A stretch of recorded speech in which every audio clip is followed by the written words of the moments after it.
Hello everyone, start करते हैं आज के वीडियो को। और आज के वीडियो में हम बात करने वाले हैं एसआईआर के बारे में।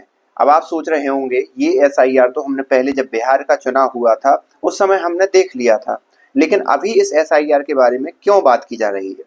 ये एसआईआर की बात इसलिए भी की जा रही है क्योंकि आपको मालूम होगा जैसा कि बिहार में कई वोटरों की छटनी हुई, उसी प्रकार से भारतीय जनता पार्टी या केंद्र सरकार ने अभी पश्चिम बंगाल के अंदर भी एसआईआर की एक प्रकार से कार्रवाई स्टार्ट कर दी है।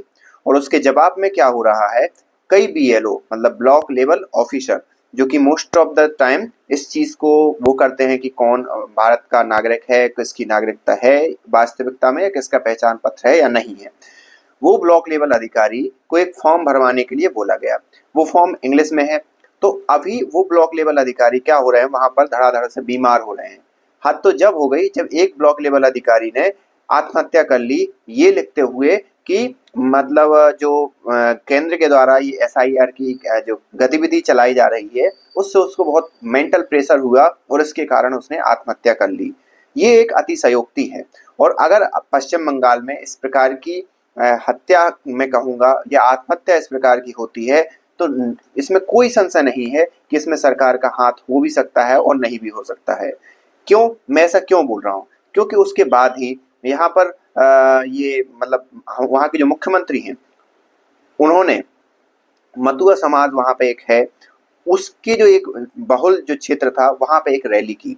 उस रैली में उन्होंने कहा कि भैया हम तो इस एसआईआर के खिलाफ नहीं हैं, लेकिन एसआईआर को इतनी जल्दी किया जा रहा है और इतनी जल्दी किया जाने के कारण जो ब्लॉक लेवल अधिकारी हैं वो मेंटल प्रेशर में अपनी आत्महत्या कर रहे हैं और कई लोगों की जान चली गई। तो मैं केंद्र सरकार से यही गुजारिश करूंगी कि ये एसआईआर की गतिविधि रोक दी जाए, और अगर रोक ना दी जाए तो ये कम से कम 3 साल के अंदर हो, ना कि 1 महीने या 20 दिन के अंदर हो।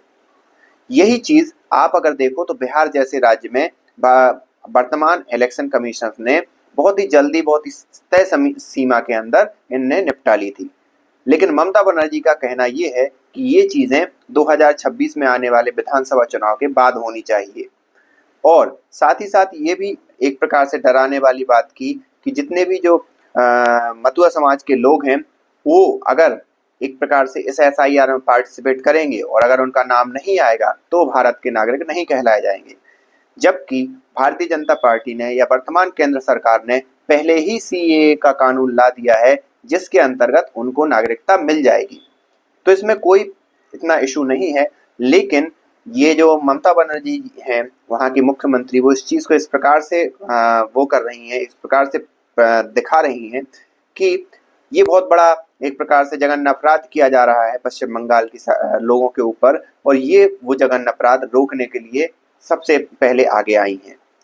लेकिन ममता बनर्जी को ये नहीं पता कि आप हत्या या हिंसा के तौर पर कब तक आप राजनीति कर लोगी या कब तक आप शासन में बनी रहोगी।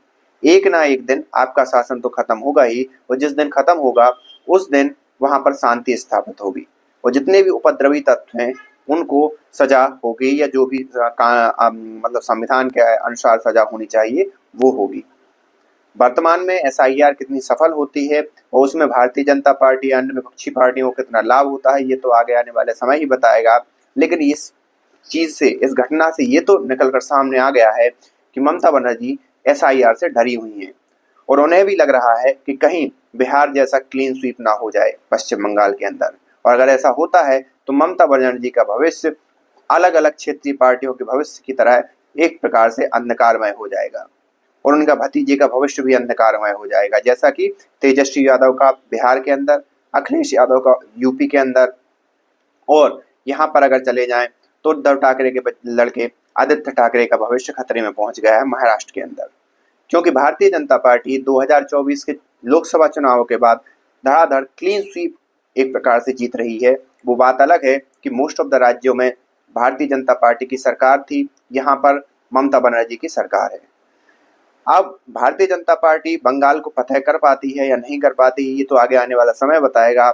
लेकिन मेरे हिसाब से एसआईआर की गतिविधि तो हो ही जानी चाहिए। आपका इसमें क्या राय है आप हमें कमेंट करके बता सकते हैं। मिलते हैं नेक्स्ट वीडियो में, तब तक के लिए थैंक यू।